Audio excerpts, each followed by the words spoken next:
Ang Amazon River ng South America ay isa sa tinaguriang life-giving river sa buong mundo. Bukod kasi sa ambag nito sa biodiversity, ay isa rin ito sa may pinakamalawak na drainage system sa buong mundo. Pero mga katoto, sa kabila ng natural wonders nito, alam nyo bang may mga mababangis na nilalang na nagtatago rito? Ano-ano nga kayang monster creatures ang nagtatago sa Amazon River? At bakit nga ba sila dapat katakutan? Number 1. Red-bellied piranhas. Well mga katoto, alam naman nating lahat na anumang uri ng pirana ay may dalang panganib. Pero ibahin nyo ang isang ito. Ang red-bellied piranhas ay kilala sa razor-like nitong mga ngipin at malalakas na panga. Kaya nitong kumagat na may bite force na halos mahigit kumulang 30 times ng kanyang body weight. At bukod sa pagiging carnivorous nito mga katoto, isa rin ang uring ito sa pinaka-agresibo hindi lang sa iba pang mga hayop kundi pati na sa tao. Kaya naman kahit pasabihing mababa ang fatality rate sa mga naaatake nito, mas mainam pa ring mag-ingat. Number 2. Giant Otter. Well mga katoto, hindi ito gaya sa typical na otter na alam ng karamihan dahil ang mga giant otter mula sa Amazon ay literal na cute monsters. Kaya nilang lumaki ng mula 5 hanggang 6 na talampakan at kaya rin tumimbang ng halos 40 to 70 pounds. Bukod sa diet nitong fish, prawns at iba pang maliliit na aquatic creatures, kaya rin nitong papakin ang maliliit na caimans at snakes. Agresibo at sinasabing territorial ang mga giant otters. At take note mga katoto, madalas ay grupo rin sila kung umatake, kaya naman mas madali silang nakakapambiktima. Number 3. Goonch. Ang goonch mga katoto ay ang isa sa pinakamahirap hanapin at pinakamisteryosong river monster ng Amazon. Sa sobrang ilap ng mga ito, kakaunti pa lang ang mga pag-aaral na naisasagawa patungkol sa kanila at hanggang sa ngayon ay wala pa ring eksaktong datos ang nakapagsasabi kung saan nga ba talaga sila nagmula. Sa description, ang goonch ay kayang lumaki ng mula 6 hanggang 7 talampakan. May timbang na umaabot sa halos 300 pounds at may malalaking bibig na may matatalas na ngipin. Madalas itong mambiktima ng mga isda, ahas at iba pang maliliit na mammals. At gaya sa mga nauna nating nabanggit, literal na agresibo rin ang mga goonch. Sa katunayan, may ilan ng reported case ng human attacks nito gaya na lang ng infamous goonch attack case taong 1998 kung saan isang 17-year-old na lalaki ang nabiktima at hindi na muling nakita pa. Number 4.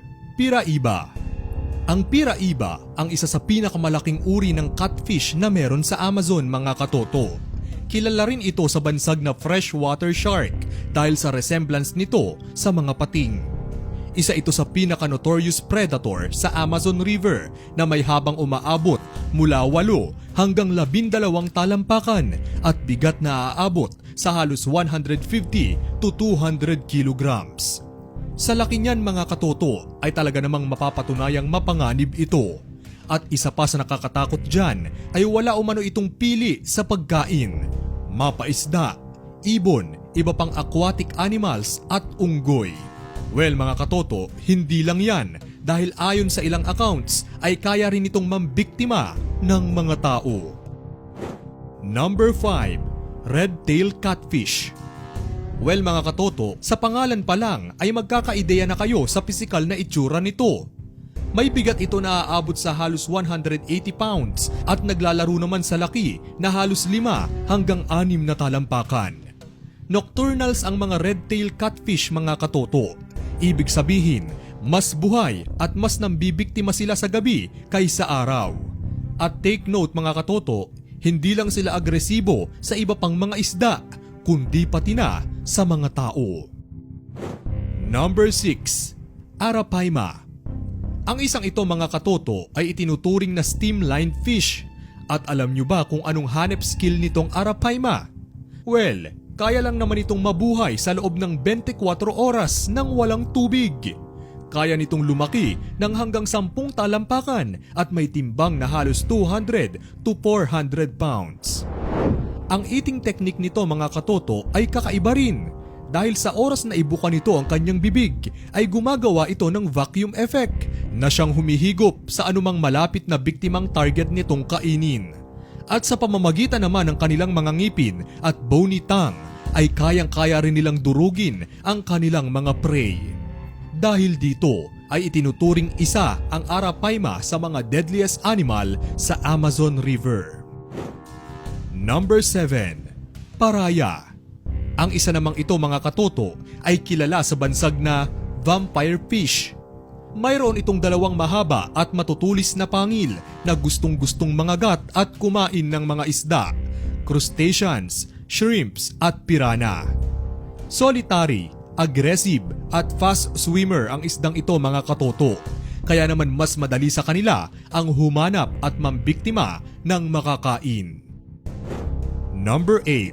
Bull shark. Di tulad sa ibang uri ng mga pating, ang bull sharks mga katoto ay kayang makasurvive sa tubig alat o tubig tabang. May haba itong 7 hanggang 10 talampakan at tumitimbang ng halos 200 hanggang 500 pounds. Ang bull sharks mga katoto ay isa rin sa mga uri ng pating na may pinakamalakas na bite force. Idagdag pa ang pagiging agresibo nito na mas lalong nagpapanotorious sa reputasyon nito. Kaya rin itong makipagsabayan sa bilis mga katoto dahil kaya nitong lumangoy sa speed na halos 25 mph. Literal na river monster ito mga katoto. Lalo pat sa record ay isa rin ito sa pinakadelikadong uri ng pating na madalas umatake sa mga tao. Number 9. Black Caiman. Ang isa sa pinakakinatatakutang predator sa Amazon River. Kaya nitong lumaki ng hanggang 80 feet at tumimbang ng halos 1,000 pounds. Camouflaging ang isa sa mga tricks nito upang makapambiktima. At gaya sa mga nauna, territorial ang Black Caiman mga katoto. Agresibo ito sa anumang hayop at miski sa mga tao. Nocturnal din ito na nangangahulugang mas aktibo ito sa gabi. At mga katoto, isa rin ang Black Caiman sa deadliest animal at ilang reports na rin ang naitala sa mga naging human attacks nito kung saan ang ilan ay nagdulot ng serious injuries at fatality. Number 10. Green Anaconda. Ang heaviest, longest snake sa buong mundo na kayang humaba ng hanggang 30 talampakan at tumimbang ng hanggang 250 kilos. Sa laki nito mga tropa ay talaga namang kahit sino ay masisindak. Hindi man makamandag ang Green Anaconda ay isa pa rin ito sa deadliest predators sa buong mundo. Ang deadly technique nito mga katoto ay ang paglingkis at pagpulupot sa sinumang prey na targetin niya hanggang sa hindi na ito makahinga o madurog bago tuluyang lunukin ng buo. Unpredictable kung mambiktima ang Green Anacondas mga katoto. Isda, ibon, jaguars, deers o ano pang matipuhan ay talagang nilalantakan niya. Mabagal man kumilos sa lupa ay mabilis naman ito sa tubig. Sa laki nito mga katoto ay may ilang naniniwala na maski tao ay kaya nitong lulunin. At iyan ang 10 deadliest monsters mula sa Amazon River. Kayo mga katoto, ano sa palagay nyo? Dapat nga ba silang katakutan o hindi? I-komento ang inyong mga sagot sa ating comment section. Kung gusto nyo pang makarinig ng mga katulad nitong mga kwento, i-like lang ang ating Facebook page at mag-subscribe sa ating YouTube channel.